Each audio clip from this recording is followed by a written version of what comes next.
I know one of the things that is a change to the agenda is that we are rolling in 4.1, which is going to go to it's going to be part of 4.5. Whoever handed me this, correct?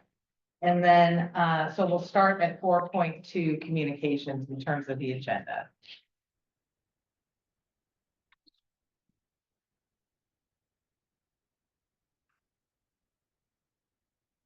Susan? Technology, be our friend and our enemy, who knows?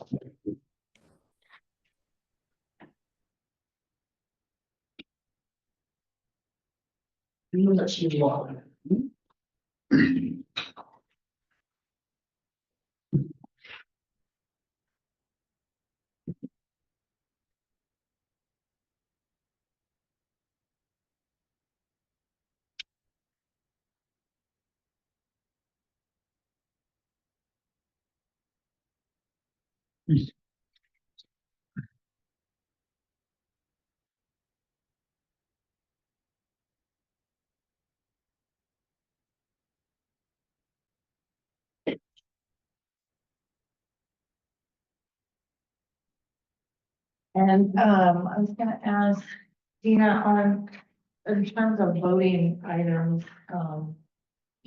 it's just the ones up front, correct? The consent calendar. I mean, the minutes. These are the only items. Reporting in progress. There we are.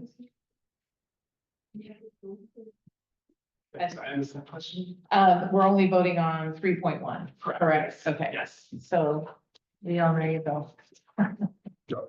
So that'll be quick. Okay, you ready to go with us? Supervisor Gordon? See that she's logged in, but I don't see her video on. Drew, I can't start my video. You have to do that, but I am present. All right, Supervisor Gordon, we'll go ahead and get started then. Thank you. Welcome. So the first really order of business, this is an interesting meeting in that we have several members of the policy committee that are retiring and going on to doing better things. And of those, we have Supervisor Gorin from Sonoma County and Supervisor Pedroza, also from Sonoma County. Napa County Supervisor Ryan Gregory, Mayor Leon Garcia, Mayor Robert McConnell, and myself will not be a part of the policy committee going forward. So you're going to see almost a complete shift, at least I imagine for Solano County and possibly Napa County, looking down at Mayor Garcia, as far as having new members to the policy committee. So I'm going to ask if Mayor Garcia would like to make some comments. Oh, this has been a great experience, I think, for all of us, understanding the importance of State Route 37 and the amount of traffic received on that, certainly for workforce going back and forth to between Solano County and say Marin County, Sonoma County, workforce back and forth. It's been a real challenge. It's been very informative as well to see how the Wetlands Bay Area restoration projects are moving forward, and how we can address that incorporation in our thoughts on further developments on 37. So it's been a great experience. It's been a pleasure and an honor to serve on this. Thank you. Great. Thank you, Mayor. We'll go on to, let's see, Mayor McConnell. Yes, thank you. It has did be a great experience because getting the opportunity to meet with people from throughout the region is a tremendous asset.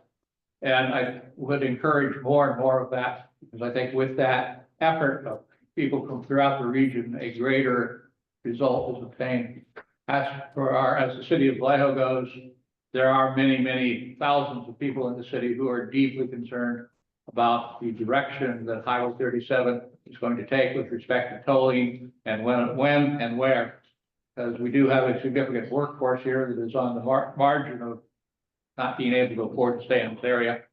So what this body decides in the future is going to be extremely important to these people. and will substantially impact their lives. So I encourage you to be very careful and considerate of those needs. Thank you. Thank you, Mayor. And then I'll go online. Supervisor Gorin, do you want to say a few words? Well, it's great to be with you, and Aaron, you and I have followed the parallel paths, as we joke about, from the City Council to the Board of Supervisors, both representing District 1 and both moving forward into retirement. And maybe it's a good time to retire, but a number of us were on attending the 4-county retreat, I believe in maybe 2013, where we recognized that Highway 37 was a priority for all 4 counties.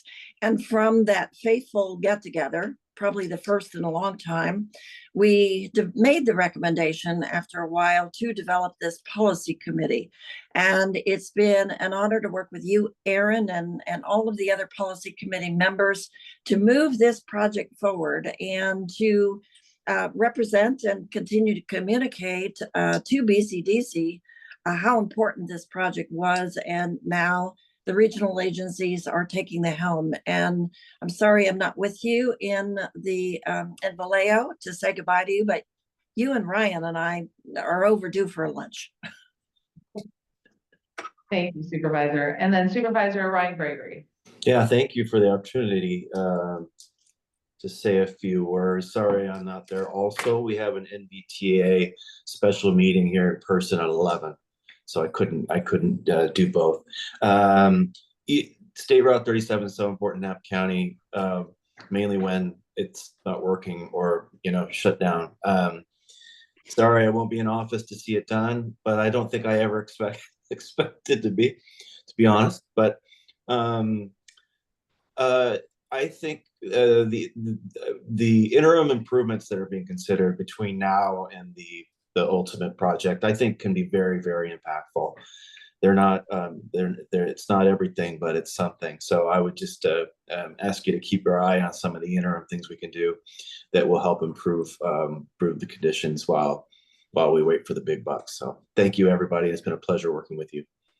Thank you, Supervisor. And I will echo my colleagues, Supervisor Gorin, and brought up this event that happened. It's never happened since, and that was where all 4 county supervisors that make up this policy committee, or make up the 4 counties that make up the policy committee, met in Napa, and all 20 of us were asked individually, what do you see as a regional issue or concern in your community? And I represent District 1. You're sitting in District 1 now. It encompasses State Route 37.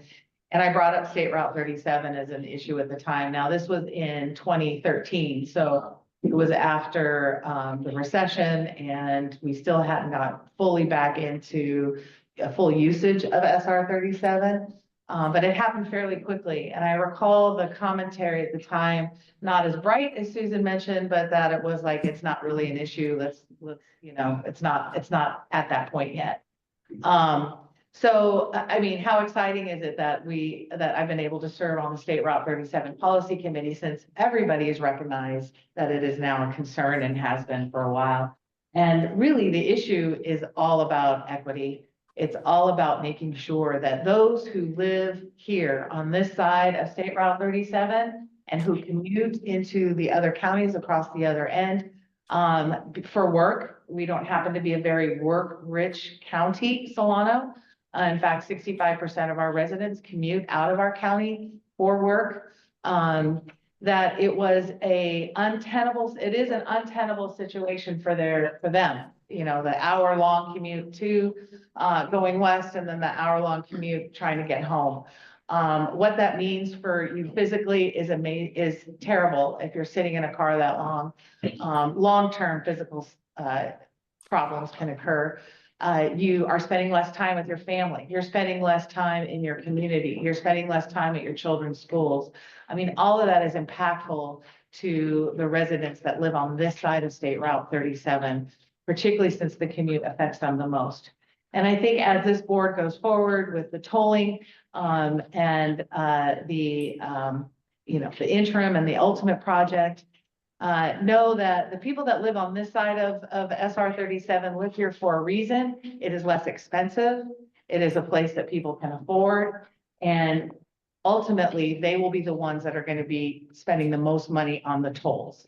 And so if we can keep that in mind, that the folks who have the least, are spending the most, they're sacrificing the most. And if we can think about that in terms of our ultimate project and making it easier for those folks to get to the jobs that are in the West, then we're doing our job. So I really want to thank you and let you know what an honor it has been to serve with my fellow policy members, both here today and in the past and going forward, and the relationships that I've created, reconnected with a long lost cousin, Bartney. We'll be more than happy to talk about our ancestors. But it's been a complete honor to serve on this policy committee. So without further ado, I know we have some timelines here. We want to make sure we get through the voting and as much information as possible within the shortest amount of time. So thank you for giving us an opportunity to share of those who are retiring. So with that, we'll move on to the consent calendar. And our first item is 3.1, which is the minutes. Yes, sir. I'd like to do a roll call. Oh, go for it, I please. realize I forgot to do that at the very beginning and just kind of acknowledge everyone who's here. So we'll start, as we've heard from Supervisor Ryan Gregory, and here we have Mayor Leon Garcia. Here. Supervisor Eric Lincoln. Here. Supervisor Stephanie Bolton Peters, in coordination with the absent today. We have Councilmember Brian Colbert. Here. And then from the County of Solano, we have Mayor Robert McConnell. Here. And then Chair Aaron Hannigan. Here. And then County of Sonoma, we have Supervisor David Rapid. Here. And then Supervisor Susan Gordon. Here. Councilmember Victoria Fleming had informed me of her absence. I'd also like to acknowledge MTC Executive Director Andrew Vermeer, Caltrans District 4 Director Dina Alfonsi, SCTA Executive Director James Cameron, SMART General Manager Eddie Conch, TAM Executive Director Ann Richmond, and then Danielle Schmitz from NVTA, and then Daryl Halls from STA. As well, I'd also like to acknowledge anyone who may be in the attendees list to please raise your hand if I call your name. I'd like to acknowledge Yvonne Perkins from Yochiki Winston Nation, as well as Buffy McClellan from the Federated Indians of the Great Rancheria, Jenny Calloway from Congressional District 2, Carrie Lindecker from State Senate District 2, Melissa Akuya from State Assembly District 12, Rebecca Hermosillo from Congressional District 4, Tom Barty from State Senate District 3, Tiffany Jones from State Assembly District 11, Debbie Gibbs from Congressional District 8, and Tracy Pumpkin from State Assembly District 4. So you want them to say that they're here? If you're in the attendees list, to raise your hand so I can bring you into the.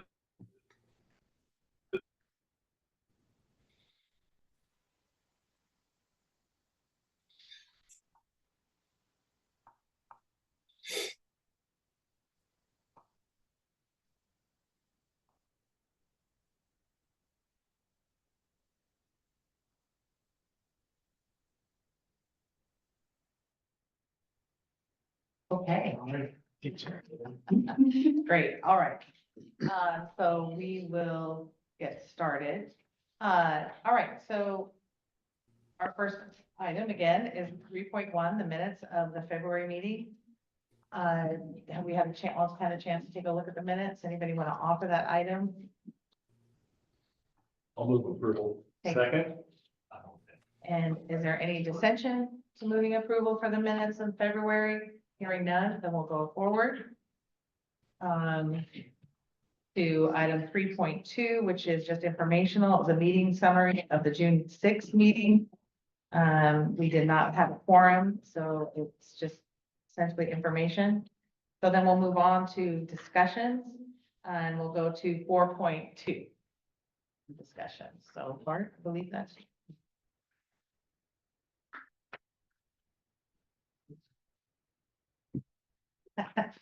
Good morning, everyone. Can you hear me? To the microphone. Can you hear me now? Yes. Okay. Good morning, everyone. I'm going to be updating the program report and our communication strategy under communications. But first, I'd like to thank the policy committee members that are that are retiring and have served well. I think we've begun a really strong legacy in this group here. And I'm going to talk a little bit about that with our program update.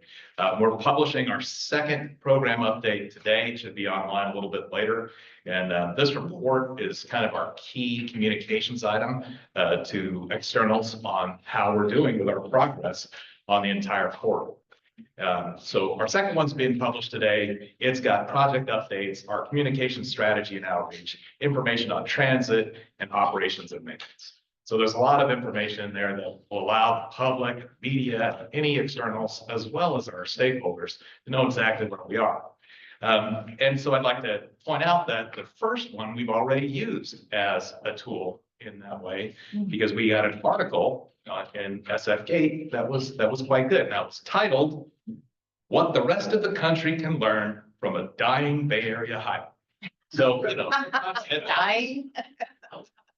but you know, humble beginnings with communication. If you read the article, there was a lot of good information on where our program is and what our effort is about. And it would be the first domino in the legacy of this idea that we're creating a national model for the way that we're handling State Route 37. Because in this particular article, it's the first time that we talked about that we're bringing all of these different agencies together to work in partnership to deliver the program that's new. So this would be the first time when students study how State Route 37 was built, they'll go back to this article and see the genesis right there. And that's what we use the program report for. Our second one will be published today.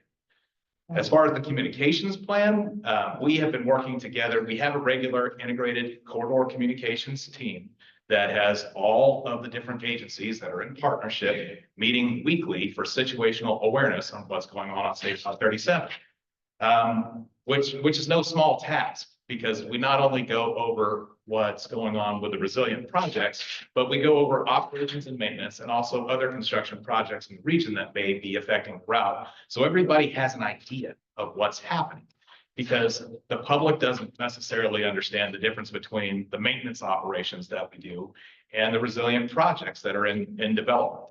And we are getting to the point where we're starting to see some of those projects do exploratory work and really begin out on the route. We even had to close State Route 37 this year to do a maintenance operation. So by this group coming together, sharing information, we're all on the same page. We go out to the public, and it meets every Wednesday at 11 o'clock. That group decided that we needed a corridor communications plan. And so we got together twice and held two focused charrettes, one at TAM on one end of the route back in July, the other one at STA at the other end of the route in September, to really focus on what we need to do to improve our communications. And that's something that we're going to need to do consistently, constantly look at how we communicate out, because of the sheer level of complexity on this project. And so what we focused on with the development of this plan are items that could help mitigate the risks that come from communication sharing. And we expect to be publishing the plan at the end of the year in December. The first draft has come together, and the team decided that we would do a review of that draft, not next Wednesday, but the Wednesday following. So hopefully we'll be implementing this plan before the end of the year. That's basically where we stand with communications right now. Again, thank you all for your service. Thank you, Bart. Okay. Appreciate yours. Any questions? I did look up the article. I emailed it to myself, so thanks for letting us know about it. Appreciate it. It's a good one. Yeah. Thanks, everybody. Thank you. All right, so we'll then move on to Catherine Rose, the rest of 4.2.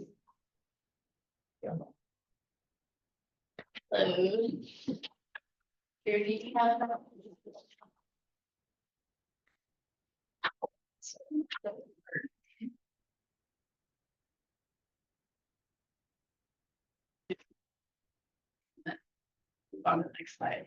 Can I do it with this? You should be able to, yeah. Okay.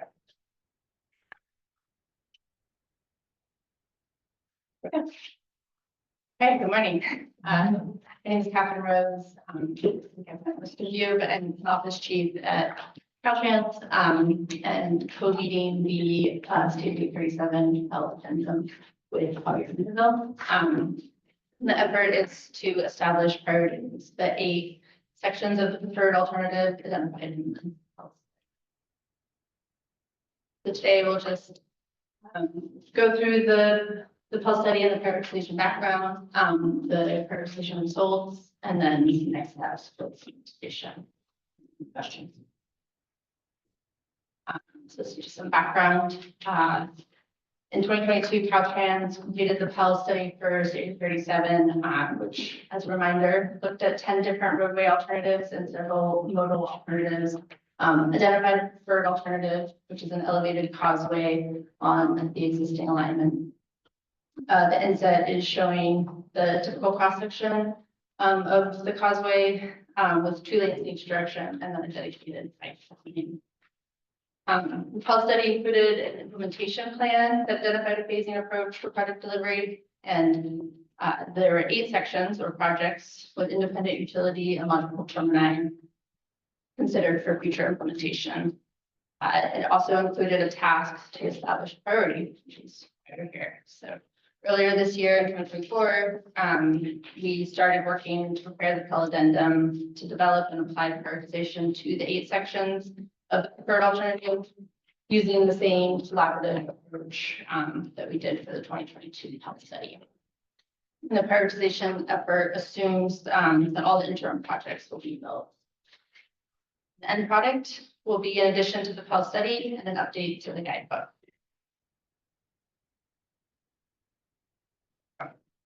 So this is our workflow. Oh, not too far. There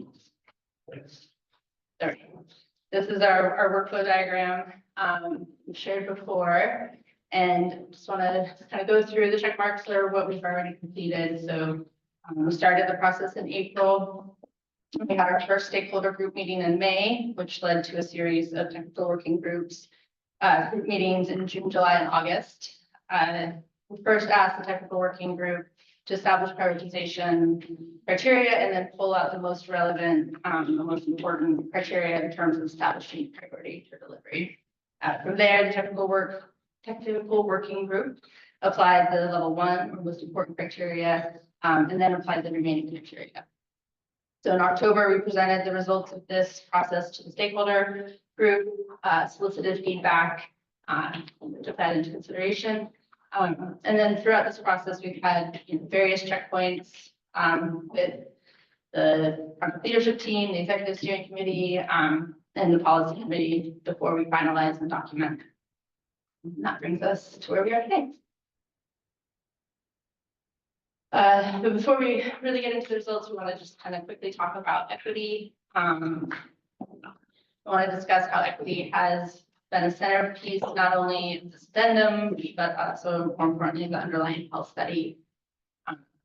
On the left is MTC's latest draft map of the equity priority communities shown in purple. Equity priority communities is the collective term developed by MTC for communities made up of people in a number of different demographic variables, such as race, income, age, etc. As you can see on the map, the eastern end of 37 connects a few equity priority communities, city of Vallejo on the east, and then just north of there, the American Canyon area, and then further to the east around Fairfield and Susan.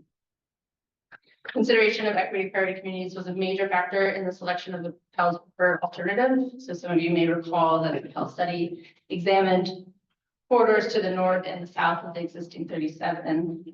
But a key factor that led to these corridors to be set aside was that most would have bypassed this group of equity priority communities and would have imposed a substantial ability challenge for them.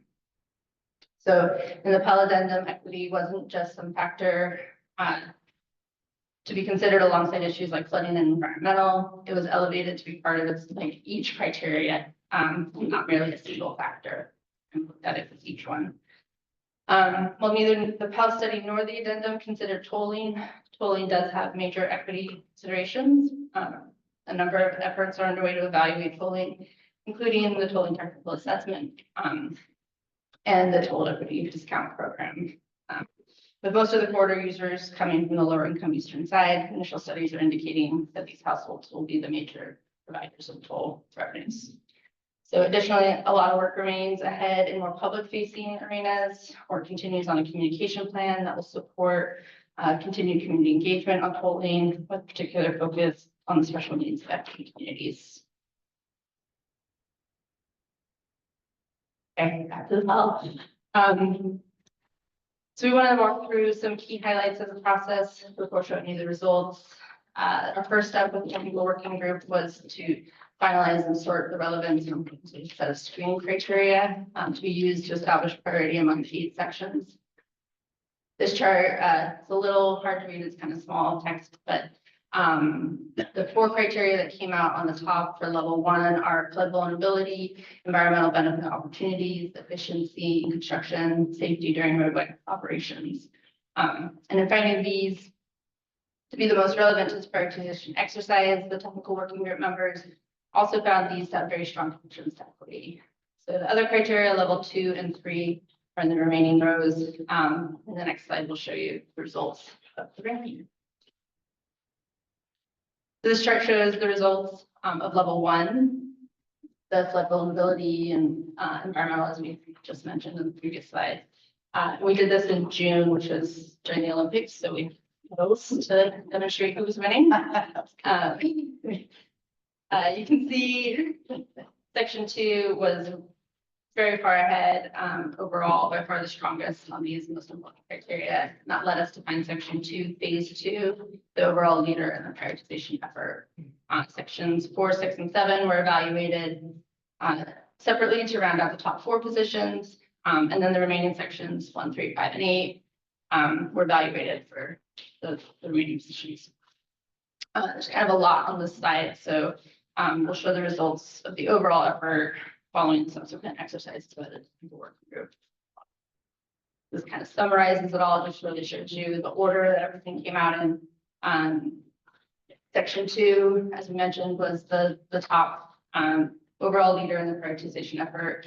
That really came out with the level 1 criteria at the top. After consideration of the remaining 2 and 3 criteria, section 6 and 7 tied for second, which works out well since they're adjacent to each other and if needed can be combined. And then section 4 took the 3rd priority, and then the remaining sections went in 1, 8, 3, and 5. And then just want to remind everyone that each section will have its own environmental process that will be done. And just briefly touch on our coordination with SMART as it relates to the prioritization effort. I'm sure most of you know, SMART currently operates along 101. You can see on the side on the left, it crosses under the connector ramps at 37 within section 1 of the PAL. And then also has plans to extend service eastward to Suisun City with a crossing at Tully Creek at grade within section 6-7. SMART has been an important partner to the program, and Caltrans has been coordinating with them regarding their plans to address sea level rise. And Caltrans is also working closely with them on their project study report and how it relates to 37 project implementation of these 2 crossings. Caltrans will also monitor SMART's plans closely so that there can be smooth coordination between State Route 37's ultimate rollout and SMART's existing and operations. And finally, the next steps, based on the prioritization exercise, these are the near-term and intermediate-term steps for 37 corridor. Caltrans is going to move forward with securing funding, securing funding and completing final design for section 2, phase 2. Section 2, phase 1 work is underway, but the environmental document is for the entire section 2. So it's complete. Additional environmental review for the ultimate project, preferred alternative would be pursued for section 6 and 7. And then during that time, we continue to secure funding for the ultimate build out of section 6 and 7. Caltrans will continue to coordinate with SMART, again, to make sure that prioritization decisions don't pose direct or indirect interference with SMART's current or future planning operations. And then moving down the list of prioritized sections, initiate environmental review of section 4, and so on. Good. Any questions? All right, thank you. Any questions from policy committee members here or online? Susan, no? Anybody here? Go ahead. Yeah, thank you so much for this. I'm excited to see that the recommendation will be to initiate the environmental review on 6 and 7. Can you talk a little bit more about what that looks like, timing, cost, kind of where we're at with all of that? Hey,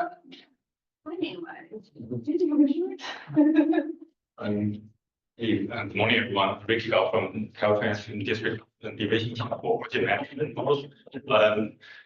The plan, I think, was discussed in the couple of workshops in the past months. The 37. Interject for a second. Okay, go ahead. We would be answering all that question. Yes. Okay. Yes. Totally okay. Yeah, Thank you. I will wait. Any other questions? They both have a plan. Yeah. Okay, all right, great. Thank you. I really appreciate it. Yes, thank you, Catherine. And then we'll move on to 4.3, long-term flood reduction. Sorry to ask a public comment on the item. Oh, okay, yes. 4.1. Sorry. Please. Good boy. Public comment. Is there anybody in the public that wants to ask Bart any questions? I do see one member who wishes to speak. One. Apologies. Apologies to you. All right, so we have Barbara Saltzman wishing to speak. Barbara, I permit you to speak. You may start, you unmute yourself. Hi, I'm Saltzman. I'm representing Marin Audubon Society. I'm pleased that for the first time and I want to check this out to make sure I understand it correctly, that phase 2, you are recognizing that there's a that section 2, you are recognizing that there's a phase 1 and 2. And I would, so that phase 2 would be the section over Simmons Slough. And I'm wondering if, about the construction, because if it would be just a waste of money to construct the phase 1 as reviewed in the environmental impact report. If, as I'm understanding here, you are looking for money and hopefully will get money pretty soon for phase 2. So that those two sections should be combined, it seems to me. So could you give a little more information about how those two sections, the construction of those two sections are going to be integrated? Thanks. Thank you, Barbara. Chair Hagan, I don't know, I do not see any other members of the public wishing to speak on this or on item 4.1. Okay, great. Thank you, Drew. Appreciate it. And then we have no other questions here on the panel, so we'll go ahead with the next item. Under public comment, it's, I just want to jump up, and Nick Berger, Director of Projects for STA, and I did want to thank Caltrans for this PAL effort and the focus on equity. And so there were several discussions about equity. How do we incorporate this into prioritization? And so we really want to be, thankful and appreciative for that. STA did, kind of engage in that conversation and identify really two areas, key areas, right, for equity, opportunity, and just Proprietary. and just making sure that we, return those funds, the funds that are collected from the people that are being told the most, that they are being represented in the project that we're putting forward. And very happy to see section 7 moving forward as an aspect of that health prioritization. Mare Island and the improvements there that are so needed are part of that opportunity aspect of increased jobs and housing. So just want to say thank you for the effort. Appreciate the outcome. Thanks. And I appreciate that, Nick. I thought there was a place where we were going to talk about that in terms of RM3. Yeah, Daryl just wanted me to come up and. Yeah, no, because it is, yeah, 4.6. Yeah. Right, thank you. 4.5, you can get all out. All right, got it. Working with two agendas. Never a good thing. All right, so we'll go ahead with 4.3, the long-term flood. Then we're moving on. So we'll go to 4.3, long-term flood reduction project. They can speak after we're done with this. We need to keep going. Great. Good morning. Morning.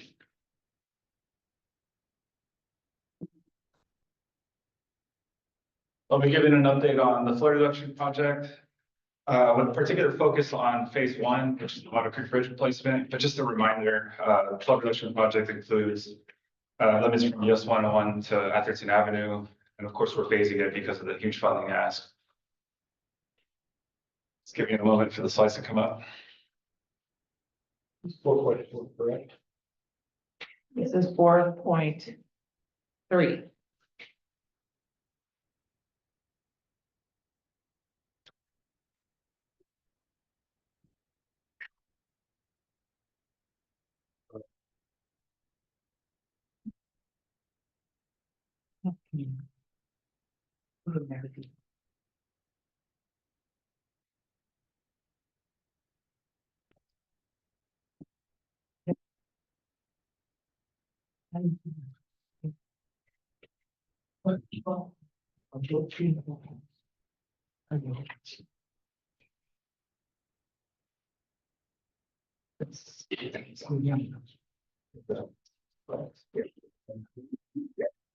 My first slide. Oh, yeah. 4.4.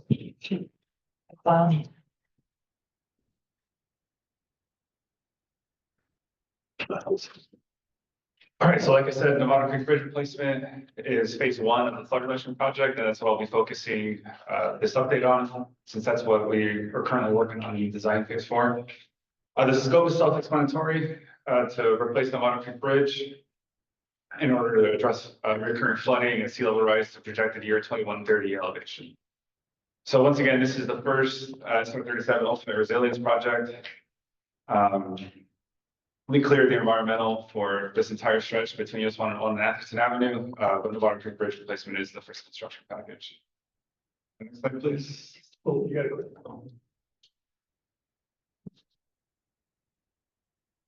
Oh. All right, and I'll talk a little bit about funding. So we have quite a few different funding sources for this project. To clear the environmental phase, we used our state SHOP program that provided 10 million. To fund our PS&E phase, big thank you to Senator McGuire, Senate Bill 179 from General Fund, provided 15 million to fund PS&E phase support.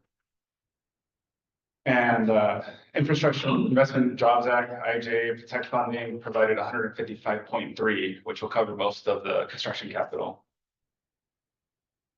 We do have new funding that we're adding. Big thank you to Transportation Authority of Marin for securing 25 million in RM3 for the project. This will allow us to expand the multi-use path from 10 feet to 14 feet. So we don't have to go back and widen that. So the multi-use path will be at the ultimate width.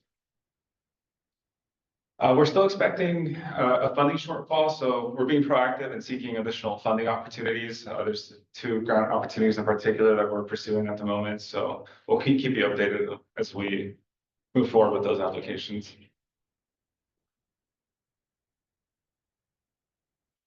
All right, so schedule.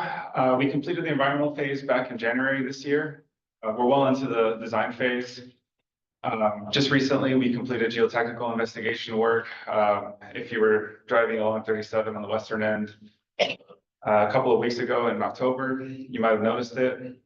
It was mostly night work, but big thank you to Public Information's Office for conducting good outreach as always, and it really ensured a smooth operation. So that geotechnical investigation work will help determine or help finalize the substructure requirements for the foundation of our proposed structure. And we'll continue to work on the design. Our next big milestone is 65%, which we're targeting this winter for. And our drop dead deadline to complete the design is May of 2026 to adhere to our IIJA funding requirements. And then construction will begin the year after in 2027. And that concludes my update. Great, thank you. I'm always excited to see that when the Infrastructure Investment and Jobs Act is coming back to California. So I really appreciate that, and all the funding sources you have in this pot. Anybody on the policy committee have any questions? Will this work? Oh, go ahead, Jill. I appreciate it. As you get farther in the design, I'm curious how much future construction phasing is looked at during that design. I can't even imagine the engineering involved in building a bridge over an existing bridge and how that works, but is that, I assume that's being talked about or looked at this stage of the game, or is it still too early? Do you mean to prepare for phase 2? No, for the Nevada Creek Bridge replacement. Ultimately, when you get to the construction phase, how do you phase, building a bridge over an active bridge? Right, yeah. So we're looking at different alignments. We're trying to figure out the best way to maintain traffic. That's going to be a big consideration. So, yeah, it's being looked at right now as we speak. Gotcha. So we're at that point of the design right now. Yes. Okay, thank you. Excellent. Any questions online from policy committee members? Seeing none, we'll see if the public has raised their hand. I do have one member of the public with his hand raised. We have Ed Schultz. Mr. One screen. Ed, I have permitted you to speak. You may start when you unmute yourself.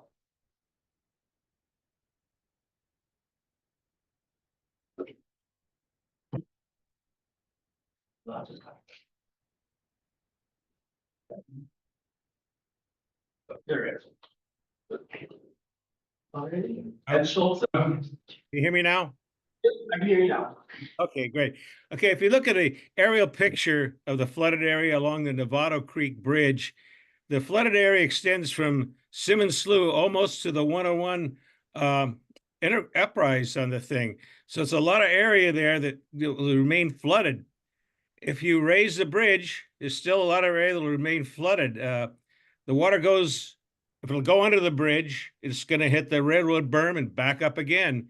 And I'm a firm believer, I know we have the money, but Mike's given us some money, but not enough to cover an actual causeway from 101 to Atherton, because we're still going to have flooded areas. If you look at the aerial pictures, they used to have an aerial picture at the beginning of the presentations. It shows this really well as far as seeing the flooded area. But just raising the bridge, we're still going to have flooded areas. When it hits the railroad berm, boom, the water's going to flood back up almost to Simmons Slough area. Thank you. Okay, thank you, Mr. Schultz. Next we have Barbara Saltzman. Barbara, I permitted you to speak. You may start when you unmute yourself. Well, my question is the same as the previous one. How are you going to integrate? Are you going to go ahead and build phase 1 and then while you're looking for money for phase 2? Or I don't understand how you're going to integrate the 2 phases. I can't believe that you would build phase 1 and then tear it down and so that you can build phase 2, which would need to be connected in a different way. So at some point it would be nice to have an answer to that. Thank you, Barbara. Thank you, Barbara. Chair Hannigan, I do not see any other members wishing to speak on this item. Okay, great. Then we'll go ahead and move on to 4.5. I didn't go off the original agenda. Okay.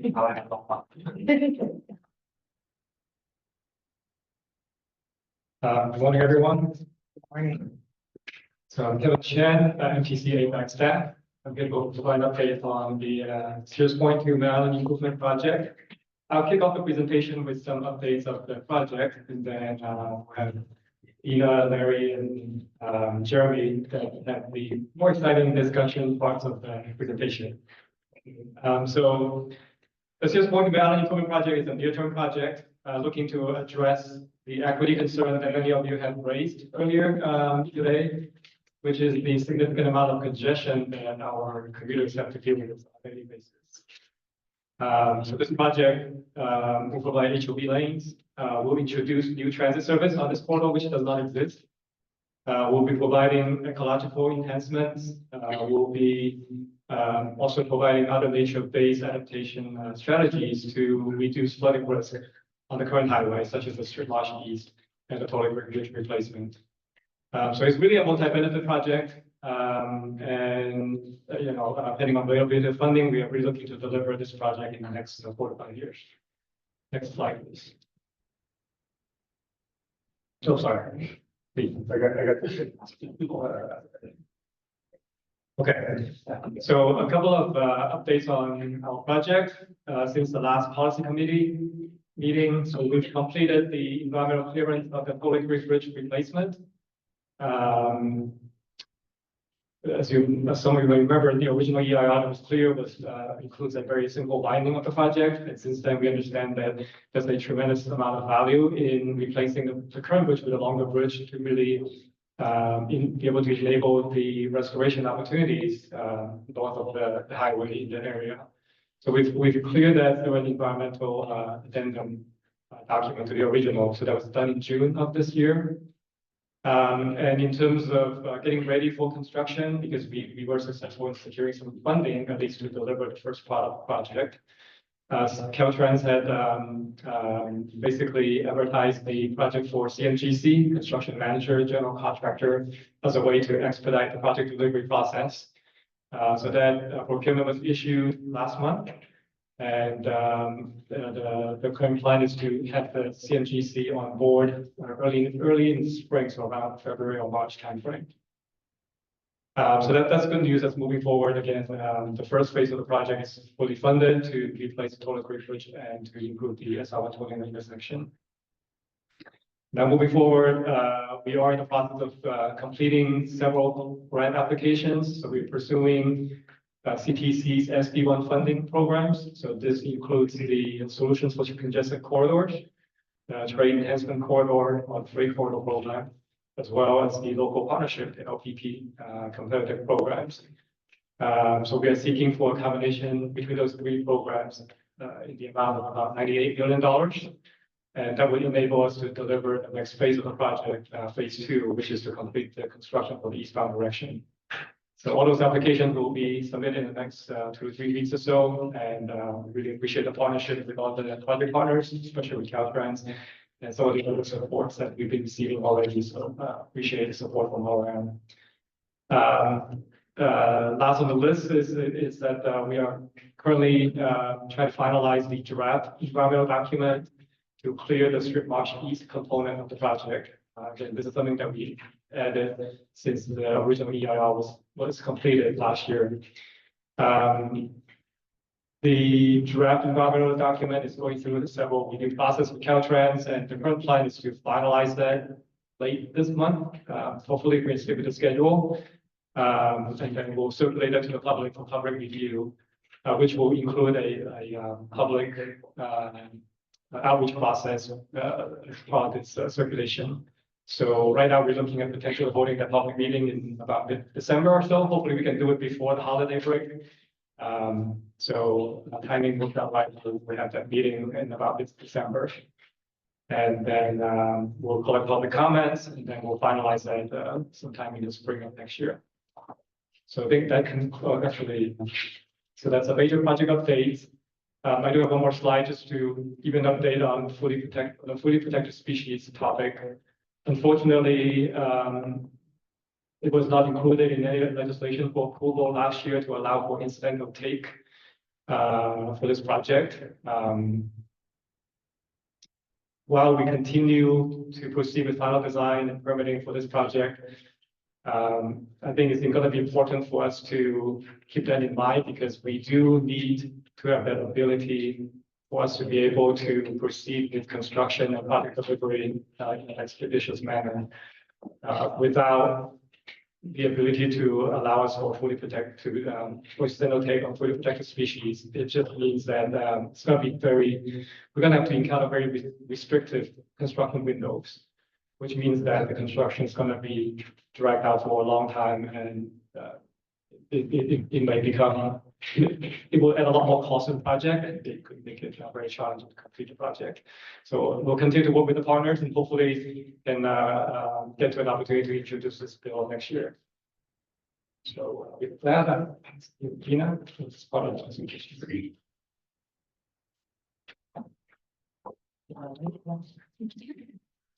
Good morning, Chair, and committee members. Dina Alfonsi, District Director of Caltrans in the Bay Area. And I wanted to share with you some of the progress that we've been making. You all know about the partnership agreement that was signed and acted last year. And really the aim of the partnership agreement was mostly to improve the partnership between the transportation side and the resource agency side, make sure that we are walking together on steps towards not only advancing the interim project, but also advancing the ultimate project at the same time. One of the things that we've heard quite loud and clear is that there's a lot of questions and concerns, especially from the resource agency side, related to the interim project. There seems to be a little bit of skepticism about us advancing the long-term effort in parallel with the short-term improvements that we're doing. So hearing that the partnership decided to pause and just take a deliberate look at what we have developed together as a team and try to look at several scenarios that perhaps we can take a deeper dive together and allow for additional questions and brainstorming to arrive to a place that at least we're comfortable enough to advance the project, all with the blessings of all the partners. So to that effort, we had developed 2 workshops, and the workshops were basically held on September 12th, the first one, and the second one was on October 24th. And the purpose of the workshop really was to take that pause and look at what scenarios can we explore to help demonstrate that we are advancing both and that we are keen on advancing both the short and the long-term improvements. We got together, as I said, on September 12th, and this included members from CNRA, the Water Board, CDFW. We also had the PCDC, along with the transportation partners. And we sat and we had a whole, advancing this. Sidebar. Yes, please, one back. So basically was to look at several scenarios that we were brainstorming together and then go from there. That's okay. So I wanted to share today with you the scenarios that we have looked at and get some of your feedback on those scenarios and just some of the discussions that happened on those workshops that I think were very important to really develop a common understanding among all the partners. So I'm going to start by, and the graphics that you're going to see today is basically graphics done to scale of all those scenarios that we brainstormed together. The first is the existing condition today. So if you can click on that, please. And that is showing that the bridge today that we have at Tully Creek is about 60 feet long. This configuration is 1 lane in each direction. And, basically this is the existing condition that we have today. Let's move on to scenario number 1. So scenario number 1 would be the most direct and straightforward way to achieving the project's purpose and need. This is a scenario that was circulated in the draft environmental document, and basically it looks at widening.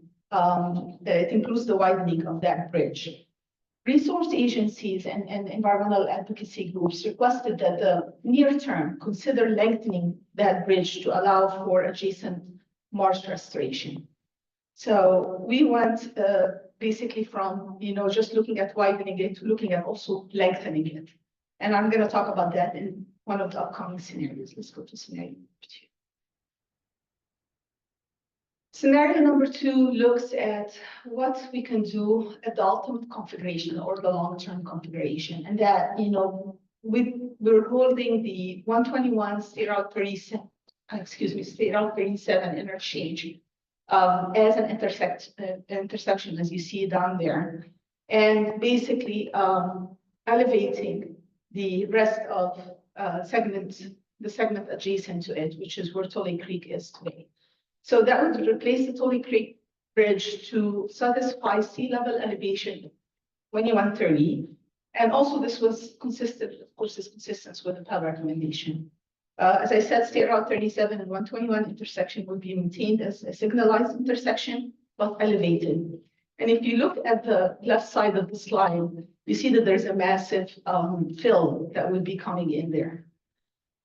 In our experience working with Battle Creek on the western end of the corridor, we have received a lot of comments that were advising against any fill. And I know that in our briefings with some of our elected officials, we were advised that fill is not necessarily, fill and fill could be different depending on the circumstances and the particular geometry of that particular location. But this is something to note here, that this would be quite an amount of fill. Also, this scenario assumes that SMART maintains its existing horizontal alignment and elevates its rail by 4 to 6 feet. As mentioned earlier, SMART is still studying alternatives. So that information is not available today, but we are hoping that as we advance some of these designs, this will become available and incorporated. To be able to do this scenario, we're looking at 10 to 15 feet to acquire funding and to complete the environmental clearance and design. Let's move on to scenario number 3. Scenario number 3 is another long-term scenario that we've looked at. Both Tulay Creek Bridge and State Route 37 121 interchange would be constructed at the ultimate elevation to provide resilience to the projected year of 2031 of sea level rise. And that's also consistent with the PEL's recommendation. We have the same SMART challenges on this scenario as well. This consideration for this kind of configuration would take about 10 to 15 years to acquire the funding, again, complete the environmental design and clearance. Cost is estimated to be, and I'm going to talk about this a little bit more in detail, but we are looking at an most optimistic versus the longer term ranges. So there's really a range of what could be done. But if we were to construct this by 2030, which is really a very optimistic schedule, we're looking at a cost of $625 million. And these are all rough numbers, so just please keep that in mind. If we were to construct this by the date that we are projecting that this segment of the freeway will be inundated, which is 2045, we're looking at about maybe $1.1 billion. And I'll talk more a little bit about scenario 3 because this particular scenario was of a lot of interest for everybody that was in that workshop. Really, how can we advance this faster? How can we make this happen on a tighter schedule? Let's move on to scenario number 4. So scenario number 4 looks at lengthening Tulay Creek Bridge to 430 feet. Studies showed that replacing Tulay Creek Bridge with a 430 feet long bridge would allow for at least 225 acres of ecological restoration. In addition, the levee just northeast of the bridge would need to be relocated or removed to allow for that length of the bridge to actually happen. This would require, of course, right-of-way coordination. It would require cooperation from the landowner of this particular parcel. So these are some of the constraints that are associated with this scenario. Scenario 5. All right, so moving on to scenario 5. The current project, this is actually the current proposal or the current project approach that we have, which is fully funded and are scheduled to be completed by the end of next year. So this particular scenario is what it would do. It would allow us to do some environmental restoration north of the bridge. This would allow for the Baylands Restoration to take place, and there's going to be an elaborate conversation about that in just a few slides by some of our partners. But this is really the scenario that the project for the near term is looking to propose. Scenario number 5 and number 3 were, as I mentioned, the topic of a lot of conversation at the workshop, and they were the topic of a lot of conversation because there's a very strong desire to advance scenario number 3 as soon as possible, or build it right away without skipping over building scenario number 5, because there's a lot of cost. At least the consideration is how much cost are you willing to do for the near term, and then the cost that's going to be sunk in the longer term. So this was a lot of the questions that we received from briefing some of our elected officials also. So I wanted to talk about the cost assumptions that are going into some of this work, because I think it's very important. As I mentioned, if we were to build scenario number 3 today, if we're ready to go to construction right now, we're talking about $500 million. And these are ballpark figure again, so I just want to make sure that if we were to look at building it by 2030, which is a very optimistic schedule that assumes that we get the environmental clearance, we are ready to design, we acquire the right of way needs. And from experience, that would be a very optimistic schedule. But if we were to look, if we're able to do that, we are actually going to have a cost of about $600 million. And as I mentioned earlier, building it, building the scenario number 3 by 2045, it would be about $1.2 billion. And we're assuming some escalation rate here. So I just want to, if you can go back to scenario number 3, so we're not just on the right slide. Yeah, so we're building in some escalation costs here. We are looking at 3.8% escalation annually. That is on the federal guidelines, the FHWA guidelines. There's also other issues that are related to any construction, whether it's the interim or the long term, and that's related to the fully protected species legislation. As you know, this will probably double our construction period, not having that legislation. And that will add an additional $100 million worth of cost. So I want to pause here. I know I threw a lot at you, and it's quite complicated, but I'm hoping that the visuals help at least with some of the demonstrations. And I just want to take a moment to thank our Caltrans team really for putting these visuals together for us. I think they were very helpful in the workshop, and I hope they are going to be helpful in this conversation for the team. One thing before I just open it to questions, I want to note that in our elected officials' presentations or briefings, we've heard some concerns and some questions, so I want to make sure that we are answering that. We were asked about the sunk cost of building the interim project versus the ultimate project. So today, the cost of building the interim project is $92 million. So that would be the sunk cost of engineering. But the interim project here is 92 million? 92, which is basically to Lake Creek Bridge 19, which is scenario number 5. But also that when we talk about the sunk cost, that would be the sunk cost of actually the engineering, the construction. But it doesn't really address the sunk cost of not doing the restorations in time. And it doesn't really include the cost that's associated with the traffic delays that folks are experiencing today. And I know I have some rough numbers on that as well, which I'll be happy to share. But we basically need to keep those two costs in mind, which is quite significant. It also has another component of risking for some funding. If we were not to build scenario 5 today, we would risk about $70 million worth of funding that we have available now. And that's $21 million for a shop project that we have that we're combining with this work, and also another $50 million of LTCAP funding that is allocated for this year. We're asking for an extension to be able to build this project without funding. So that's $71 million project also that will go away if we not build the scenario 5 today or to advance it. So I'm going to pause here, and I just wanted to share these questions that we heard and open it up to questions. So just have a question here. Scenario 6, the other two scenarios are inconsequential. Oh, no, scenario 6, well, which one was scenario 6? The last two, you didn't show the last. Let me click on that. Just out of curiosity. Yeah. It's not there. Yes, it's there on there already. What does it look like? Scenario number 6, I think, was smart. Yeah. Yes, incorporating smart. So.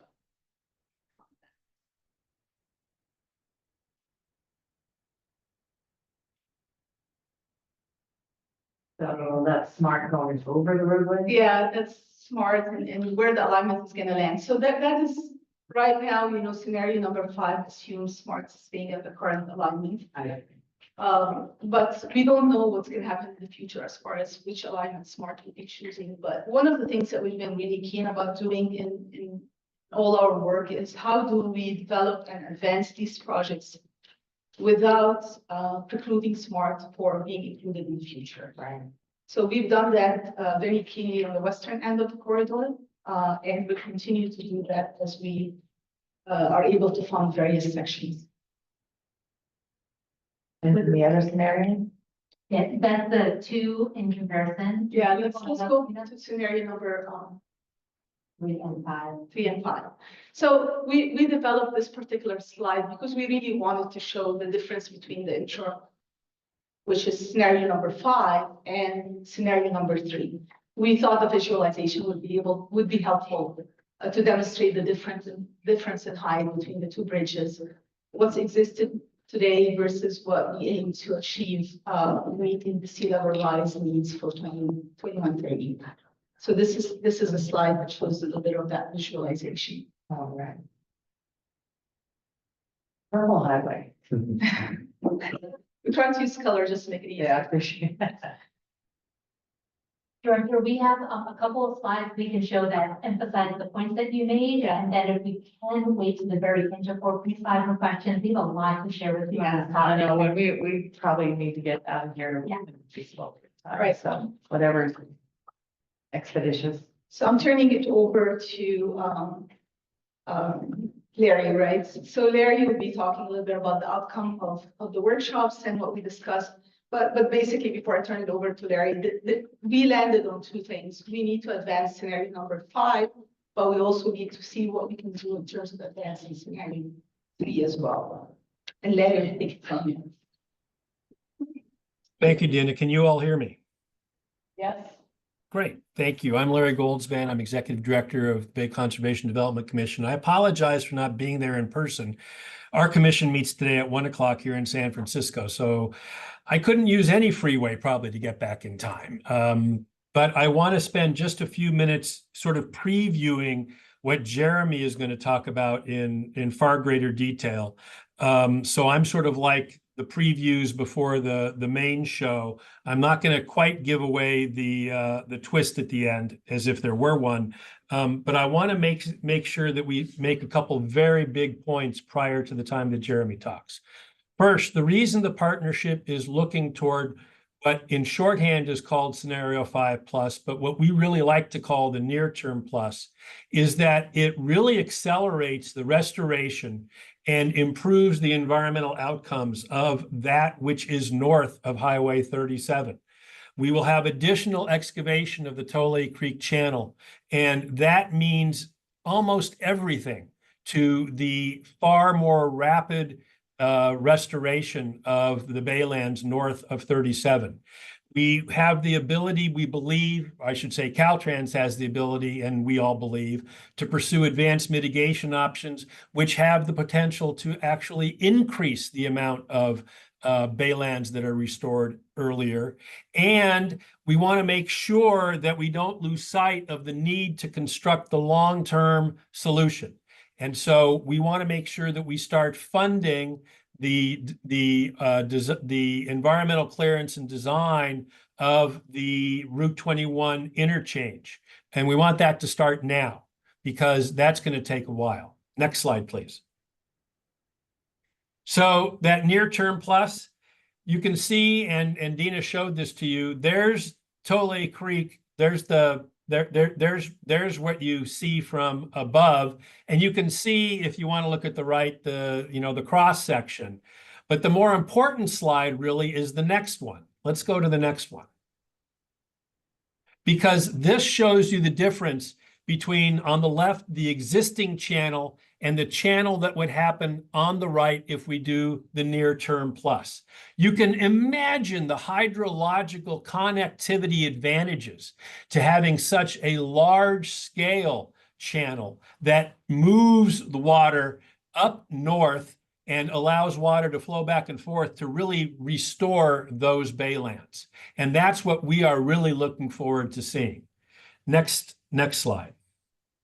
So why is that really, really important? Well, it's important for two reasons. It's important for timing, and it's important for the actual baylands themselves. Delaying the replacement and waiting actually delays the restoration of 225 acres of wetlands upstream. And when it comes to the actual timing, we don't know when rising sea level is going to accelerate. We just know that it is.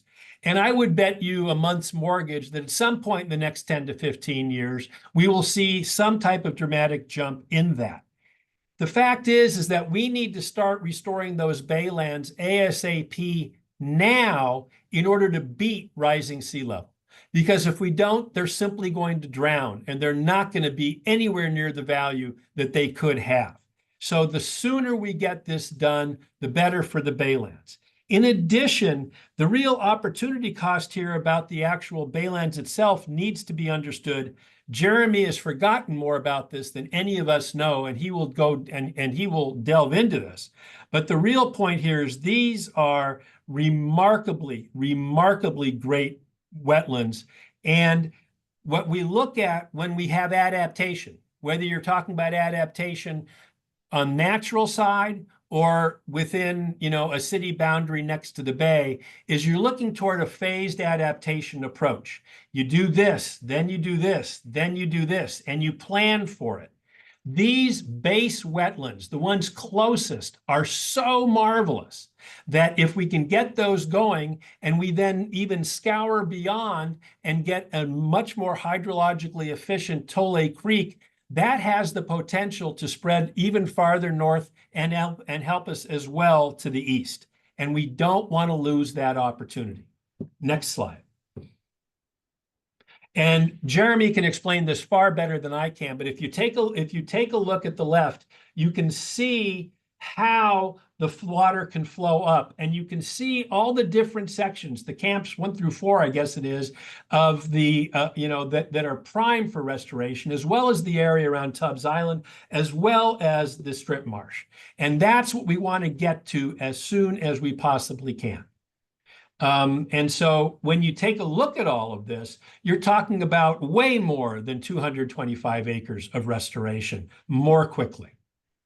Next slide. And then finally, before I hand it off to Jeremy, this is really, really important, because what we want to do is we want to not only make sure that we get this done sooner, we need to make sure that we don't lose sight of the long-term need for a true long-term solution. And so the partnership said we need to put a stake in the ground to make sure, a pin in it, to make sure that we start. And so we're going to start the CEQA-NEPA process for the interchange in 2026, earlier than what it does. It's going to speed delivery of it. And we want to make sure, as Chuck Bonham, the head of CDFW, said during our second workshop, that we demonstrate that we are doing something very, very important and material to move forward the long-term project.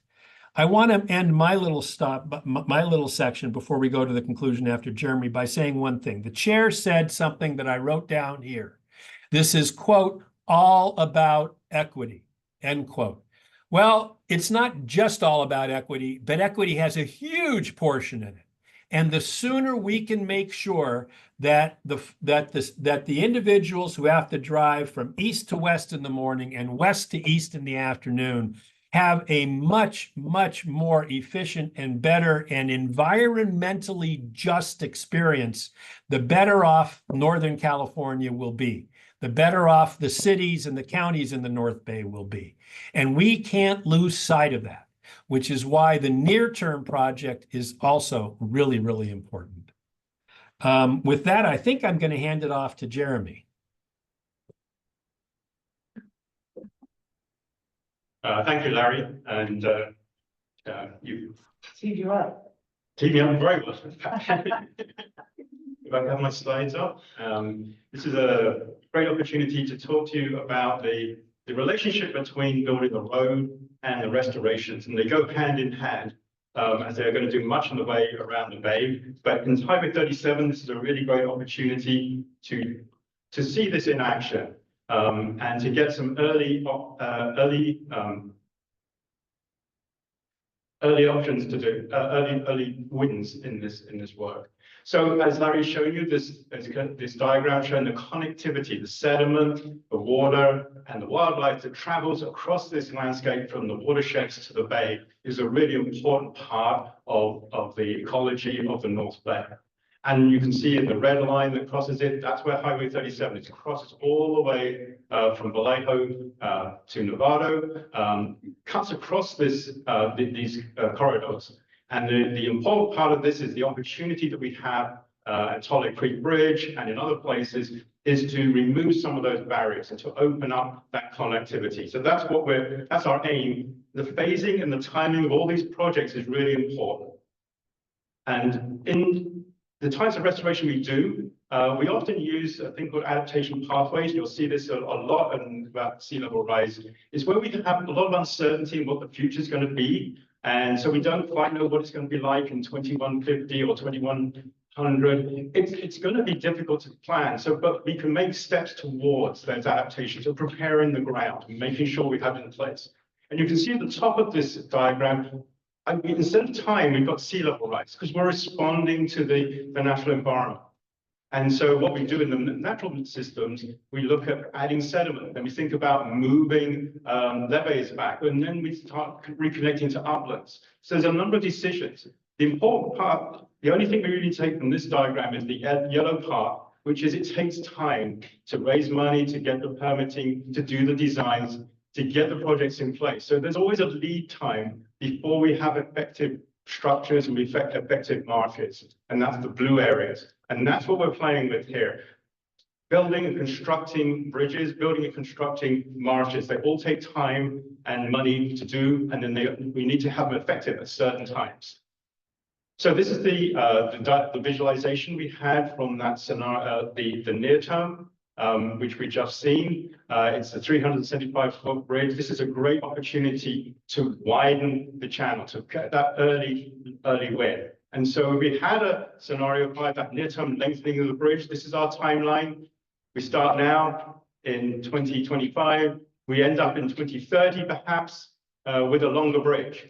And these dates are very variable. These are all really just illustrating points. But we would get a longer bridge in 2030. And then shortly after that, we would be able to restore those 225 acres of restored habitat. We're not sitting around not doing anything for now until the bridge is completed. The restorations are being planned and permitted now, but in anticipation. But the idea here is to get an early win, 225 acres.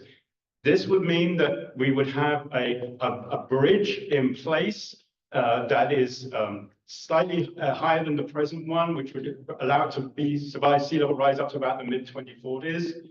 It would provide 225 acres, but that's of restoration. But that's the limit for what we have with the present scenario 5. But the value of those 225 acres is much greater than just the numerical number. It connects the bay up into the Tolley Creek watershed, which is one of the few undeveloped watersheds that we have left in the bay. And so this 225 acres is really key. It's right. One of the, as I think Larry was talking about, the real value of this particular project, to get it in early, is to really maximize the habitat value of connecting the whole bay to the watershed. And so that's what Sonoma Land Trust are working on at the moment, is that working on this restoration project here, which will be facilitated by the bridge. Then we move on to the longer term, and we raise the bridge in the longer term. This would, if it follows through, it would be something like 2035, 2040, 2045, sometime in the future, further out in the future. What it does do, though, once you've raised it, it provides a lot more opportunities for restoration. But if we only raise the bridge, we don't do the lengthening in the first place, then we don't lose that early opportunity. We can only start doing things about 10, 15 years later than we would do with the interim. So we've lost that time for the marshes, which Larry pointed out was so important. These all fit with the Sonoma Creek Baylands strategy. I just took this map and we shown it forward to the policy committee. On the right-hand side, all these areas which are kind of green and gray and amber, these are all dike baylands at the moment, which are potentially going to become marshes and upland areas for habitat. I'd like to point out that as you can see, there's one C, E, and F, the marked C, D, and F, Skaggs Island and Camp 4 and Camp 3. There's 9,000 acres there, which are have now been acquired and are under design for restoration right now, but with Sonoma Land Trust and Ducks Unlimited. And so this strategy is being implemented right now. And that's partly because we have now confidence in how it's happening with Highway 37. The area that's circled in red, which is Tolle Creek and has the Tolle Creek Restoration and also Camp 1, there's about 1,200 acres there, which can be facilitated. And that's what we're talking about when we've got the opportunity in the Tolle Creek area for restoration. So if we could combine everything together, we could do that near-term lengthening and get that 225 acres of that really critical area restored. That would be a really great start. But then if we could follow up, which I think is part of the plan now, is to really kind of raise that bridge area. We can expand that area as well to 1,000 acres. So we get a much bigger gain, and we really do complete that whole landscape restoration because of that one bridge in place. And so those are the types of efforts, and I put make a summary here about lengthening the bridge, raising the bridge. Individually, they add up, they do benefit, but together, that plus piece of this is really beneficial in managing the risk of flooding, and also having a bridge and appropriate elevation at appropriate time, but also opening up these areas for longer term evolution. And then just to briefly, I've got two more slides. One is the Tolle Creek Baylands Restoration Project. Just wanted to give you an update. The Sonoma Land Trust starting up with getting the numerical modeling started up so that we have a good idea about what the flows are going to be. So there's some baseline studies being done there. There's discussions with landowners to making sure that they're stepping through all the understanding what happened to their property or what will be adjacent to their properties. We're getting communications with outreach to the tribes and communities about to get their input very early on before we do any design. And also there's obviously collaboration. We have a number of meetings about the bridge design to ensure those opportunities are maximized. And the results of that are reflected in the changes that the discussions have been made on the cross section. And then lastly, with Strip Marsh East, again, there's lots of work being done. You heard the update from Kevin about the supplemental environmental document. There's also a lot of soil testing going on, grading, a lot of measurements of the different aspects of the marshes so that we get a good design in place, which is moving forward. And with that, I think I've finished. Yeah, we'll turn it back to you. So if I can just take 30 seconds to wrap it up, if that's okay, Chair? 30 seconds. You got it. Three things. Number one, what Jeremy just spoke about is so important because of the sponge effect that wetlands have. As the bay grows higher, the water's got to go somewhere, which means the more you have in the north that can have that water, the better off everybody's going to be in Petaluma, Sausalito, Vallejo, etc. Second, the next step for the partnership is to ensure that we analyze the feasibility of all of this in light of new situations in Washington, D.C. We get that. It's going to require some time. It's going to require some decisions that are going to be made by people with pay grades above mine. And the third thing that I really want to stress is that we are looking to confirm this path forward by the end of the year. So we're going to get feedback from you. We're briefing the secretaries. We have a new landscape, and by the end of the year, we will definitely have a path forward. Thank you very much. Appreciate it. I also want to give kudos to Caltrans because we think that those diagrams, those visualizations are really, really helpful for everybody, and they certainly helped all of us. Thank you, Larry. Thank you. Thanks, Jeanette. Okay, so we'll bring it back to the policy committee. Anybody has any questions here in the room? Cotton, you want to wait? All right, I'll wait. Okay, anybody online that has questions? Supervisor Warren, any comments? No, you're good. Okay. Buffy, any comments? Put your hands up. Orange hands up. Oh, go ahead, Susan, sorry. For me? Yes. I really want to thank Larry and Jeremy for the very good presentation and the visual simulations produced by Caltrans. And thank you for the opportunity to comment and ask questions in the workshop. I've been stressing all along the challenges that we have in financing not only an interim project, but an ultimate project. And I've been advocating for, can we just build the bridge once? But Larry and Jeremy, you really talk about the opportunity cost that would be lost in wetlands restoration immediately, or as soon as we can get that bridge built. God knows when that would be. But, and so I do recognize exactly the opportunity cost that you stress. But I'm wondering in our calculations, if we're not truly anticipating the opportunity costs in building the bridge once and not twice. And I know we have a new administration in Washington coming in, so the reality of getting even more funding from the federal government for this project is probably zero. And but I put that in your hands, Jeremy, you and Suzanne and everybody else. Good luck with that. And if it's taken us this long, and counting, to get to an interim project and to finance a interim project, how long will it take to get to an ultimate project when people will say, we have a bridge? Why are we worried about expending another $100 million to replace that bridge? Because I suspect that's what it will be in 20 to 30 years. So I've said that all along, and I needed to reiterate my comments. But Larry and Jeremy, I appreciate the great conversation here today, and the exhibits and the visualization. It's helpful. Thank you, Susan. I don't see our hands up. So we'll get back to here, Supervisor Lucan. Yeah, just two questions. I really appreciate the presentation. I think this is a step in the right direction. I think we're getting closer. I'll ask some questions and some comments at the end. So the $92 million bridge under scenario 5, though, as we're seeing from the slides, it is anticipated that it'll be a high flood risk at 2040. Do we know exactly when inundation occurs or storm surge? Or is it sort of a moving target, 2040, 2045-ish? In that scenario where you wait a long time to build the high bridge, and you leave the present road at its elevation, then the risk of flooding is going to increase over time.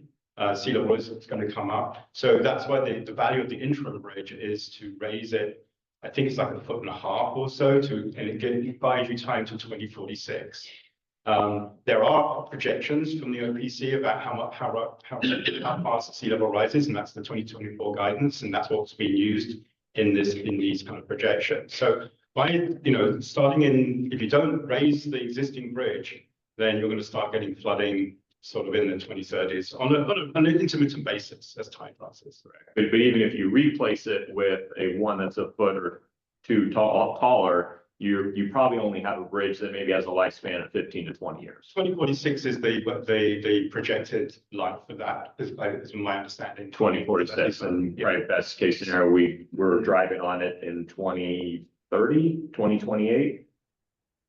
So it's okay. Yeah. So it's a short lifespan. It's a short lifespan, and the problem is sea level rise is likely to accelerate, and so the time we have is going to be less. And then my second to last question, going back to earlier around initiating the environmental on 6 and 7, is the thinking that we would do them simultaneously, or would they be two different environmental studies?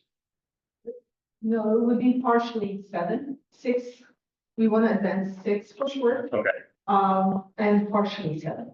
Okay, and that was going to be my question. When we look at, I can't remember exactly where the milepost markers are on these 6 and 7, but given that toll A is so close to the interchange, I could really see that being pulled into 6 if that's, if we only had enough money to advance that portion. with that, I think my just brief comments, I don't want to, take all the time. I think this is a step in the right direction.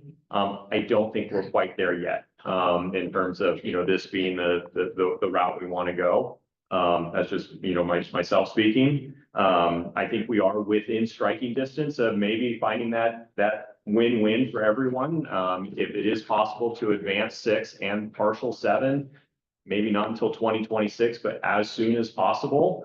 That could also be the solution needed to get the legislation needed for the incidental take permit that's going to be needed for the interim on 7. So I think this is all great work. I think we're getting closer to everybody rowing in the same direction. But I think have a little more ways to go.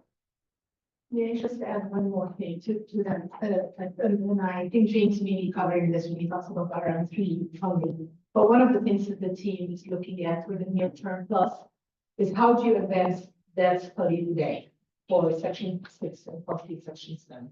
So we have some funding, and James will talk about that. We don't have 100% of the funding to be able to do that.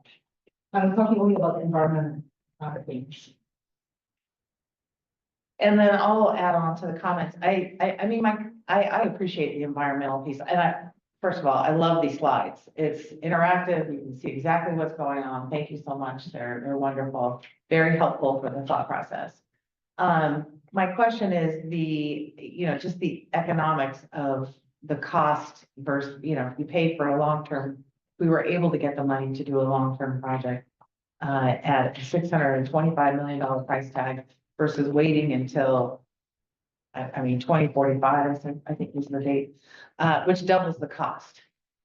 And we're going to have a hard time finding money anyway. So I'm wondering if there isn't an opportunity cost. I understand the environment perspective, but ultimately, there's absent of environmental, there are big challenges for the humans that are on this road. One is you have 2-lane roads, for the portion of number 7. The other is you have this interchange. And it's at this point is that interchange. And that is a choke point that, aside from having just 2 lanes, and you end up at this major choke point. The long-term proposal for number 3 eliminates both of those issues, at least initially along those lines. So, I think to Supervisor Lucan's question or statement, identifying that additional, what is that opportunity cost? Because it doubles the cost of that particular interchange alone, right? That's the interchange and the bridge is 1.25, or if we did that ultimately. So, and Supervisor Lucas shared, we're going to be building bridges for a while until we get to the final. But I think we need to be really thinking about that, is it the loss of $70 million? Is that, where does that weigh into this decision point that we have to make financially? That'll double the cost. Is losing $70 million that big, or is it reduced for the fact that we're not going to double the cost of the ultimate project? So I'm just putting that out there. I think that's a deep concern. And so those are my 2 cents about that. Supervisor Abbott. Well, I appreciate, thank you so much for all the presentations and all the work and all the behind the scenes work that has been going on. Been sitting here from the beginning, when the 4 counties got together to try to solve the issue. That was multifaceted, of course, but first and foremost, and I said earlier, the equity issue. And honestly, they're not people who live in my district. They're people who live probably in the east side that have their quality of life totally going to hell each and every day, waiting in traffic. So I think when you look at opportunity costs, for me, the opportunity costs go well beyond what we're talking about, nuts and bolts and bridges, and steel and concrete. It goes to the human element that all those families that are tied up for additional hours each and every day, not making their kids' sporting events or having to deal with dinner and everything else. What's that worth? So I've always held that close because I think the congestion part is huge. Obviously, this project, again, standing up above and looking down and saying, what a great opportunity we have and that we've had going forward in terms of really having a project that is self-mitigating, that is going to restore so much opportunity in the wetlands. We don't get that very often. Usually we're off buying something somewhere else and having to deal with things that way. And yet we're still bickering about, for all the right reasons, of course, going forward. I really do appreciate wanting to take advantage of the dollars that we have. I've said from the very beginning, from those who have been advocating for the long-term project, perfect, just write the check, send it our way. That's not the reality that we live in, and I don't know of any other project that you don't face accordingly going forward. I think that the graphics are great, and thank you for that. It really puts it very clear. Elongating the bridge as the initial step, opening up that land is wonderful, and I do appreciate the timelines going forward. Recognizing the other opportunity cost, I think, is what's true is this road can't go away. And so Caltrans is going to be spending a lot of money to keep it up and operating for as long as it takes to maintain it. And we haven't, I don't know if we've built those costs into what we're talking about, whatever that's going to be. Because I think that, again, trying to balance all this stuff going forward, I think this compromise, this 5+ scenario really puts us in a good trajectory going forward. And having everything go on parallel tracks, but try to get there as quickly as possible and as economically as possible. So I'm excited about that. Thank you. All right, I don't know if we have any direction or thoughts about what's happening from here. So in interest of time, let's move forward to, or actually public comment. How many do we have? I've got 2 members of the public wishing to speak on this item, but I also want to share for the record that I did receive a pre-submitted public comment from Jesse Kortenberg. I have provided it to the committee and I will have it posted on the website after this meeting. Okay, great, thank you. So those that I have on to speak right now are Kate Powers. Kate, I permit you to speak. You may start with unmute yourself. Thank you, Drew. I wanted to just thank Director El-Twanzi for pausing and taking into consideration the concerns that have been expressed, and also to BCDC and Jeremy from SFEI. I think really depend on the science behind what they're doing. I just wanted to say that I think that in calculating the opportunity and the sunk costs of the interim projects, that the one of the sunk costs should be calculated in terms of doing the interim projects are the costs of removing the interim project once the causeway or the long-term project is built. Those costs should not be applied to the ultimate project, but should be applied to the fact that we're putting something in that we're going to be removing, and the construction costs of removing those should be part of the calculations. The other opportunity cost that I think should be included is that of using clean sediment for the road widening interim project. Where that sediment is going to come from, I've heard people say, what mountain are you going to take down?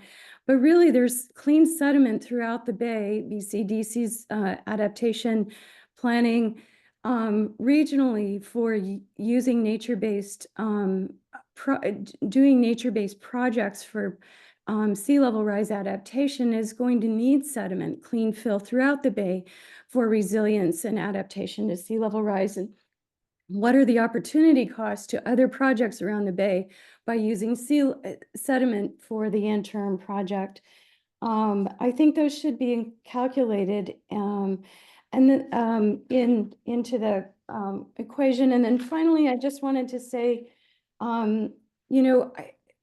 we're at a time now where we don't know how long the Infrastructure Investment Jobs Act money is going to be around, or any other federal money. And so, and there's an effort, one of the strategies is get it all committed now to things. So we have Congressman Huffman and others who are, going to be looking at strategies like that. And I think that we should make an effort on this project to try to get as much money as possible. And part of that money in integrating this climate adaptation project in with the transportation project is there is funding for climate adaptation, that it's not just a transportation project, it's a climate adaptation project, and what funds might be available for that approach. Thanks so much. Bye. Thank you, Kate. Next we have is Susan Glover. Susan, I've permitted you to speak. You may start when you unmute yourself. Thank you so much for the opportunity to speak. I really appreciate being included in this meeting. Our property is located in the middle of Section 7 in between Mare Island and Skaggs Island, and I have been following this project since I first heard about it back in 2013. This meeting has probably been the clearest that I have been able to attend. I really truly appreciate all of the work that's gone through by everyone, and especially the talking about the wetlands restoration. My concerns, although I'm very, very interested in everything that is happening on this project, my main concern is, of course, in Section 7, which was barely touched on today. So my main issue is access. Of course, our quality of life is greatly impacted by everything that happens on Highway 37, as it is our only road access to our home. So I just wanted to bring that up. And I did want to ask questions about the HOV lane and how that would be affecting our ingress and egress, as it seems to just be going straight through. The other question that I had is about the turnaround at Skaggs Island. I have not yet understood that will remain. I do have other questions. I very much would like to get a recording of this meeting, and I would love to be able to know who to contact to be able to get on that. The other part of that is I'm just still trying to get access to all of these meetings. What was the last thing that I had a question about? Well, I just wanted to, I don't have very much time, so I'm just going to thank everyone again for all of the work going through. I do have some concerns about the clearing of the strip marsh, the removal of the marshlands that people were mentioning. So I will just be here on the sidelines paying close attention to everything that happens. And I will continue to try to make our position known out here. And good luck to everyone. Thank you so much. All right, thank you, Susan. Chair Hannigan, I do not see any members of the public wishing to speak on side. Okay, great. And just for clarity for the last caller, there's no plan to get rid of the strip marsh. I saw Jeremy's well, in angst over that whole comment. So it's about restoring the strip marsh. So that will not be an issue. So let's go ahead and move on to RM3 funding. Great, so this is my item. I'm James Cameron, Executive Director of Sonoma County Transportation Authority and Regional Climate Protection Authority. If Ross or Drew could share the last page in the packet, that'd be great. That would give the committee the breakdown of where we've been with RM3 funding. So this RM3 funding, when it was approved for expenditures by the 4 North Bay counties to the tune of $100 million. And in 2019, we signed a memorandum of understanding with the 4 North Bay counties, MTC, and Caltrans to prioritize how we were going to spend those $100 million. That MOU was amended in 2023. It added SMART, but these dollar values were not revisited at that standpoint. So if you look at the table that's in front of you now, you'll see there's the 2023 MOU numbers that outline the allocations. Now, I'm going to go through the proposed changes and where the current recommendation is to prioritize these funds, but I just want to acknowledge that, there is not enough funding, as we all know, right? We're well oversubscribed, so it's how to best use these dollars to advance the entire program, The discussions that we've had today are very challenging ones with regard to the flood reduction project, that is phased as a first phase and second phase. And that's an $800 million shortfall. That's why we can't build the whole thing the first time. And similar type shortfall in that Tole area as to why, the proposal is being to move forward with this 5+ scenario. So looking at the dollars within the 2023 MOU, you'll see the first two line items for the Solano Transportation Authority. Those dollars have been committed to the project to build that new diverging diamond that I think is going to be celebrated real soon, get the contract on board, which is $15 million of the total pot. Also, $20 million has been committed to that Sears Point to Mare Island project that would deliver those near-term improvements and add the carpool lane between Sears Point and Mare Island. The proposed changes essentially are breakdown as follows. We'd like to add an additional $30 million of the Regional Measure 3 money to those near-term improvements between Sears Point and Mare Island. What that allows the group to do is it allows us to be very competitive going after grant funding, where we have funds that we are committing to the project to be matched with other fund sources to deliver those near-term improvements. The remaining funds then total $35 million left for allocation. And so this was based on the original MOU that essentially had these dollars allocated to segments A and B improvements at the discretion of SCTA and TAM. SCTA and TAM have had a few meetings on this, discussing how we can, advance, the project in the most effective manner.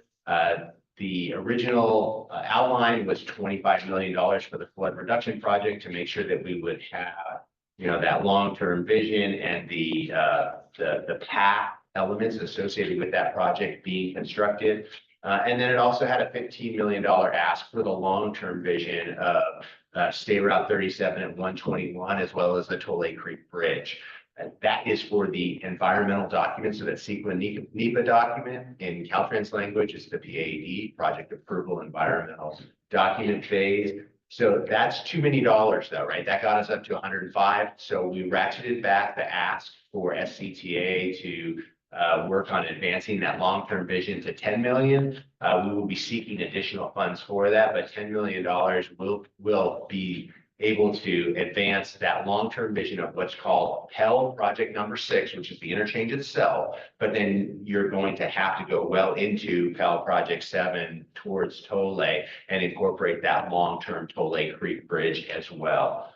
So with that being said, because of that shortfall, we added the little asterisk at the bottom of the table that, the flood reduction project is going after other grant funding. If there is excess funding of the 25 million, that could help fund that long-term environmental document. But otherwise, we are committed as part of that 5+ process, once we get there, to then launch into that long-term vision. So that concludes my report to the committee. Thank you. All right, I have 2 comments actually for myself personally. The fairgrounds the groundbreaking is tomorrow at 10 a.m. So if you want to join, that'd be great. The other is, I know that we here on the Solano side are looking for $2 million of that $58 million for our Mare Island interchange. And this goes back to our original comments, my original comments at the beginning of this meeting around the equity. As you know, we're looking for a bone here. $2 million so we can start on that interchange, I think is not a big amount of money. It gets us going, and it starts alleviating the issues that commuters have. And I would like to ask Mayor McConnell to speak as well. Well, the $2 billion is absolutely essential. The Mare Island Company has now submitted their specific plan for improving Mare Island.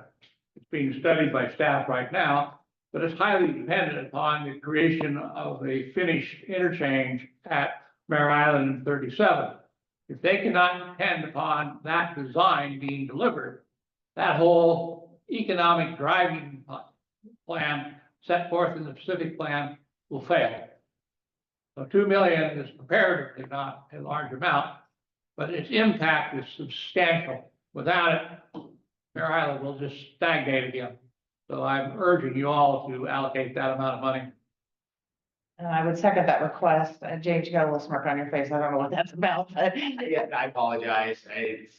This has been an ongoing extensive discussion at the executive steering committee, and it's a matter of where it comes from to figure it out. So, from what I'm hearing, this needs to go back to our steering committee. We need to evaluate it. We can return to this committee. Yeah, and I mean, we can go back to the beginning of all the slides and, on this side of the equation, I don't know where that slide is, where's the slide? Section 7 comes in at number 3, priority. And so this gets that moving on both fronts, both for State Route 37, but also to support this side of the equation so we can continue to pay the tolls to go forward across to the west.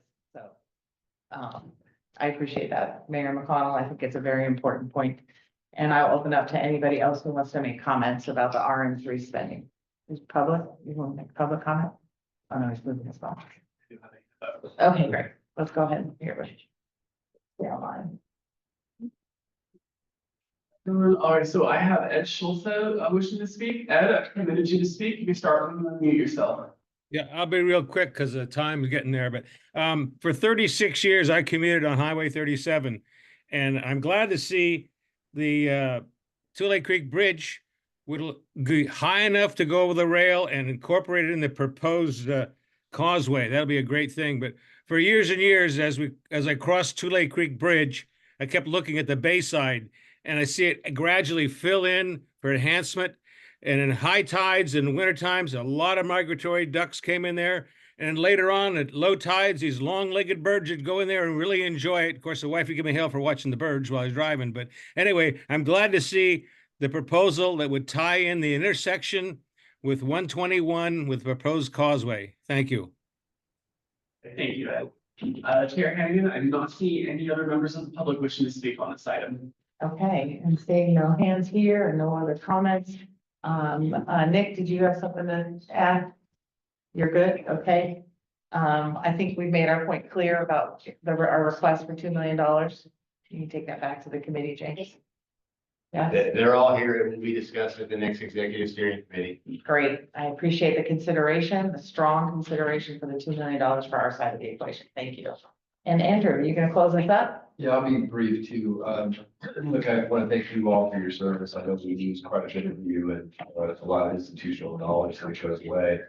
I wanted to leave you with this thought though and try to gauge your interest. I want to thank my colleagues for letting me bring this up forward because I think it kind of lows to the top of my basket rather than theirs. And as we build these projects, I think we really have to consider what the footprint is as we go through. And the first project is really set the stage for that. So I want to start first with that. So this is just the opening. Next slide, please. Just a reminder, that's what the current footprint looks like. This probably doesn't do a great job of explaining what I want to talk about, but I think it will resonate if you think about all the other pictures we've seen. The next slide shows what we start to look like when we widen, and it starts to get to be a significant footprint. In particular, the current thinking is there will be a full lane width on the shoulders for bus on shoulder, which I think if you put in the context of this repeating itself as setting the stage for the width, really adds some challenges for us in terms of cost and frankly aesthetics. And I do think, next slide, that what I would like to gauge your interest on is, actually just go to the last slide. I think it talks about the dimensions here. We're really talking about what is the overall width of a corridor as it proceeds down the road? Because I do think the first projects will define that outline. And so I would like to ask your permission to start working on these questions very quickly because they do affect design schedules, they do affect cost. In terms of items that are, I think, important to the final look and feel of the corridor. If this is going to be a national model, I think we have to really pay attention to widths, to what the barrier systems look like. You saw a lot of walls going up. It'd be really nice to spend some attention on it. You know, Jameson Canyon did a nice job of creating an environment. You look through there. I think if you drive current freeways, we see some gigantic walls of concrete. And I think Highway 80 through Vacaville with the same motif on every, please don't do that on this. I mean, that's terrible. so that's what I'm asking. I'm engaging your interest. Can we start looking at sort of the design vocabulary for the corridor so that I knew I'd get my architect. I'm about ready to jump on the table. Whoa.